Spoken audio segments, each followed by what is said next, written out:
Revo que saya me gon que sia tau channel pa que subscribe ma que tau channel. E ko fam que o ko pen ta no que ngai Naunau o hae a ngau mai e ko si su kraisi. Programa ko hiri na tau famatala o mahino ko Konga ko ni tau no fo ko Konga Fakamui.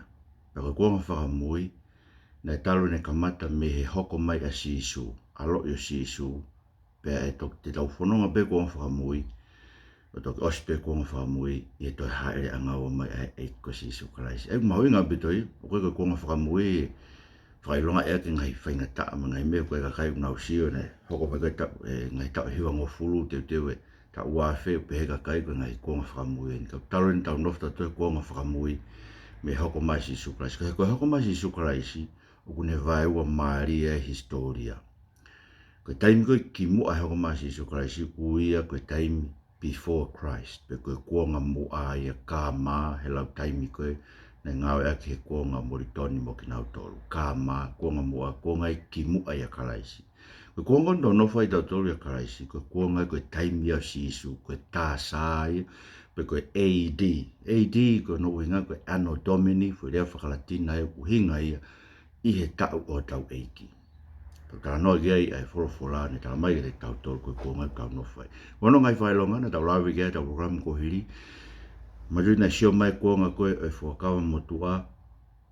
Ta no ka tanila hoko ngai pura ngai fa ko ai ko na sio ge ne pukanesa o sa Babylon pe hoko Persia Media pe hoko pura ngai Karisi pe hoko pura ngai Loma pe heloto ngai pure e pura ngai Loma na hoko mai pura ngai o tua fotua he o tua e pura ngai o tua ai ko pura ngai ta ngata e he kai te lava e hata ke ne hanga holok ai ngulo tonga tu pure e ko si su kraisi ai ne madarga pita e aho ko na hifo pentekosi ko hake aki e ko si su kraisi e to tu me pekia pa ne haere ha ko afio me to mata o tamai pe ne pure me ai ka oreva Ngaahi no ngai fili ko to pe ko no tu unga vai. Ko me tau tari ki ai a ko e haere mai e ki ke fai whamau. Wa ho e mai no ko Ngaahi no ngai fili ko no tu unga vai. Mai no bito beta no ko a Daniela vai fitu mamata Daniela he fotunga ke ngai pura ngai fa. Ai asi he I misigo na mamata ga ne pukane sa ko ulu koula fata siliva. Ko Konga loto palasa pa me va e kamea ngai pura ngai ke e fa. Sio Daniela he vai fitu ke manu fekai ke e fa no hopo ke me loto tahi. Pero tonga e pure e manu fekai hono fa. Mo hoko mai e to taha koe whanau tamai a tangata tanera vai fitu en. Pa koe vesi taha tolu me taha fa. Ni hoko mai ke ao o talu mei mua pe whanofu i ai. Koe pure ke univesi. Ko ka kono pure e kai toi riua ia e hataha. Ei mahino bita ke te tau tolu. Ko meu taha noa ki ai koe a pita i aho. Hifo mai lau mare maa ni koe whakamahino ia. Ko whakakakato Daniela vai fitu vesi taha tolu. Ko haere atu e whanau tama a tangata a fio. Haere atu i he ao o a fio he ao o talu mei mua.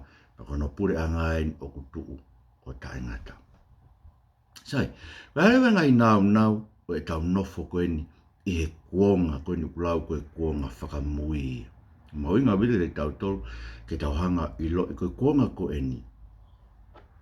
Na mai si suke te tau tolu koe ke ilo hataha ia ai aho koe e hoko mai e eiki. Me mau inga au pito ia. Rea vile kai unao mai o sio ke ngai me kokori maa mani pana to kuofe aho. No moni na laheng pe ngai kovia ko ngai Kuonga ko he ka mau inga ke tau teu ko Kuonga Fakamui ko Kuonga u tau nofo ko sine tau e wafe wo tau nofo Kuonga Fakamui sai. Mana tu ke he a lau taimi a tau tolu me lau taimi a eternity. Hai uhinga me ko hangai e eiki o toloi pehe ene toi haere mai. Pamali te tau tolu wa pita. Ko hono uhinga hanga he eiki o tuku mai ke te tau tolu. Ha taimi ke tau whakato malai. He koe lau taimi ko a tau tolu ka ke ta tau e me lau taimi a eternity. Koe aho e taha. Koe tau e awhe tau wakai. Koe aho e taha peia. He lau taimi a eternity. Sa me hiwa noa mo wa pita wahe tolu. Koe tau e awhe. Hange pe hafo i wasi i he po. Hoa pe tolu. Hoa e wha. Oku pehe a lau taimi a eternity. E ue ke loa e tau tatari. Ka kono uhinga utuku ai e he otua o tau taimi koe ni. koe uhi ke tau whakatomala, ke tau tafoki. Mai te kero whanong ko loa pia ua pita vai tolu wes walu, mo he waka ke oa nā pūri te mo tolsi o whaanga whai mea koe ni tō kua koe aho e taha, o tatau ke e ki mo ha tau e afe, pe koe tau e afe, o tatau me aho e taha. Tala hei koe ne whai tuai a e ki he ne tala o wha, o hange koe lau tuai e ni i. Ka koe ne anga moko moko pe ke te mo tolu, mo i kai te ne whinangalo ke auha taha. Ka ke au sia e whakatomala e ka kai ko toke. Sio koe uhinga no tuku mai taimi koe ni, Kuonga koe ni, koe ke tau ilo, koe haha no loloa. Ka tau ilo, koe uhinga no tuku mai ke tau whakatomala. E hoko whakaku mai aho, whanau koe lau ni koe si isu e maka vai tātolu. Koe mea ki aho ko ia, mo hono houa, o kui gai hataha ilo kia io, pe koa kau a ngelo, i he langi, pe ana a moe alo, o i kai. Ngata pe i he tamai tōta. E koe meni tau ilo ai ke e tamai moe alo, koe toko ua, koe toko tolu, tahai o tua. Na o tua koe toa pe, koe kai koe pe koe o tua ke hangi koe lai mahamonga, koe toko tolu. Toko tolu ke, ka koe tahai o tua. Ai utara mai he alo, koe ngai meo koe kene ilo ia, koe tamai pe u ilo ke hei. Na mai rewa he alo, rohoi na sisu, mo tokanga, mo a be, koe kai te mo ilo, pe e whakaku hono taimi. Ko ia mo reo, he wigaire mo ilo, pe hoko whakaku mai ai eike e api, pe e fiafi, pe tua pō, pe he ua ai moa, pe hengi, na hao whakawoki whape ia.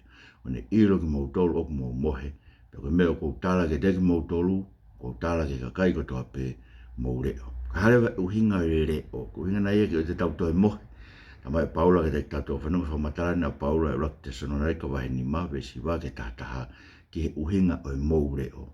He na i kai ke tūtuni ki tau e o tua ke hou hau ia.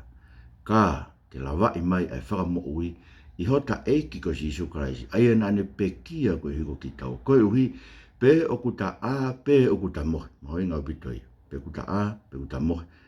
Na pe kia eiki ko si Isu Karaisi ke lawa i hota whakamo ui. O i kai ke kei tūtuni ki tau ke hou hau ia, ka ke lawa i whakamo ui. Koe pe kuta a, pe kuta mohe. Ke he ke ta whakataha i he mo ui whea ngai mo ia. Ko ia ke mo whetoko ni aki mo tolu, pe whewhai aka mo langa hake hangea whoki o mo whai. O te sonoi kwa ni mai vesi wa ke tata, e mahu inga wito ia. Koe aore o uhinga i pe kuta a, pe kuta mohe. O kuta mo ui whea ngai mo eiki. Wana mo ui whea ngai mo eiki, wheohi mo eiki. Ke ho wā mo ui mo eiki. Hanga wheho e ho wā mo ui mo eiki. Kore ke he eiki ke whiawhia aho ko toa pe ke whanongi hono reo me wholawhola. Ke aho taimi lau wholawhola, pe aho taimi ko tala noa i ke eiki. O ke tunga o ke tala noa loto pe koe ke eiki taimi ko toa pe. Ko hiu ke whea ngai mo eiki, mo oniange ai eiki ke te koe mo au. E ngai ka kai koe nuk nau nofu mai koe. So utua toa koe ni koe ke ofu mai nuk marimo ki whanau. Ka kui heni o eiki oku. Ko hiu ni hanga whakalea au. Ko hiu ni hanga o mai whakaukau ke hoko le rei whakaukau. Ko hiu ni hanga whakawhotunga tua. Ko hiu ni hanga o mai koe ke whanongo ke mea koe ni uni whinangaro ke whanongo ke ngai mea koe. O kuowhianga ko eiki ke te au ke hoku mari mo ki whanau. Mua to e taha mo ui. E neonga te utoko taha pe ka ku mao pe maua mo koe. Siko mo ui whea ngai mo eiki. Ka koe uhinga whakatotoka a eiki. Ke tuku maha tau whainga maari e ke tau whakatomala e.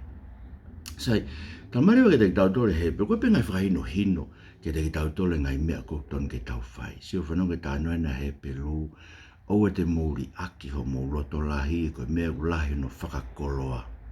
So ko ne winga loto lahi, tau loto lahi ke tuu mai eiko si Isu Karaisi, tuu he ne wholofola, mo mea koe ahoni. Whainga ta au tau bitu tuu e wholofola.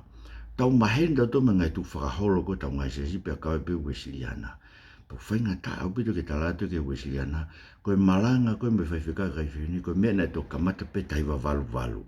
Nei kai ke ne taue, ne tale tupu e lotu i tonga me tavalu wa no ke taiwa valu valu, nei kai malanga hawhewhine, nei kai kia whaiwhika o whewhine, ka usuko hangefu i tu whakaholo ia koe mea tokua ia aesiasi. Koe mea aesiasi ka tutuni whakai tangata, tu whaholo whakai tangata pe tau tolu, pe lau peke to. Nei tale tu aesiasi me mo ai tata ai kau whewhine, ai ufi hona ulu. So, tato koe ahoni koe ki Wesiliana me ngai siasi koe ni whakaristiane, ai mea utano ka Paula e ula korinto vai tahataha, koe mea koe ke malanga whewhine, ko ula timote vai uai, ves tahataha ke tahanima. me ron ke ai ufi ulu ka ufi fini ai tata ura kurinto vai tata ves ura te tahano hangi afu mea fo si ka ufi mau e ke tau puke mau ai loto to a ke tu e folo se utara mai he pelu he utoe pea ki momo i taimi pe hau atu unu kuma se ura wana na whaatu he pelu e senturi uruaki mo ke tau e nia me wafe me ai tara mai he pelu toe pea ki momo i taimi pe hau atu unu kuma iyo he kai tene whakatotoka ka koe tangata me fine ma ni na aku tene mo ui e tui ka pau tene holo mui sula he holo mui e ahon holo mui ko fraso to ma holo mui e to la hi tui na to ke fraso to ma holo mui ko tai tui ke fola la he holo mui ka pau te ke holo mui e ka tene hoi fua no lau mari ke te ko mo lo kai no tonge ke iri fia au pito ke ho tua ho talanga ta ke ne fola ka pau na e more tofi a Moses e kai mau tofi a Moses ka tau mai na fe mata ki me tua mata ke mata ngutu ke ngutu no mipa vai tahau ka pau na more no tofi a koe Israeli koe koe talanga ta ke folo koe peanga pe o tua ke alo lea ke maka alu e ta e maka ko hai hata hai tau tolu e alo ato koe koe fai fe kau pure pe koe Palestine siasi pe koe toke ta filosefa e toi tapu to koe e hao pe e ke langi e kai hao pau te ke holo mui, ka tangata maa oni a aku tene mo ui i he tui, ka pau te holo mui, he kai hoi fua kulau maari ke te, ka kuki taua, ko koe moa, ko i kai koe haa holo mui toki mara, ka koe haa tui ai pe, ki ke mau mai, ho ta lau maari, kaina, ko me maui ngai, pe ki mau ke folofola, kumi ke folofola a ko toa pe, ke o te ke mui pe koe ia koe koe tui ai siasi, tau pe po fea siasi koe iai, ko whakamu ke whafoki tau toke toi tapu, ke tau mui ke whorofora to e tokoni mai, ke pehe mau mo ui e Sisu Christ mo whamu ui, amen. Tau toke hoko atu hai,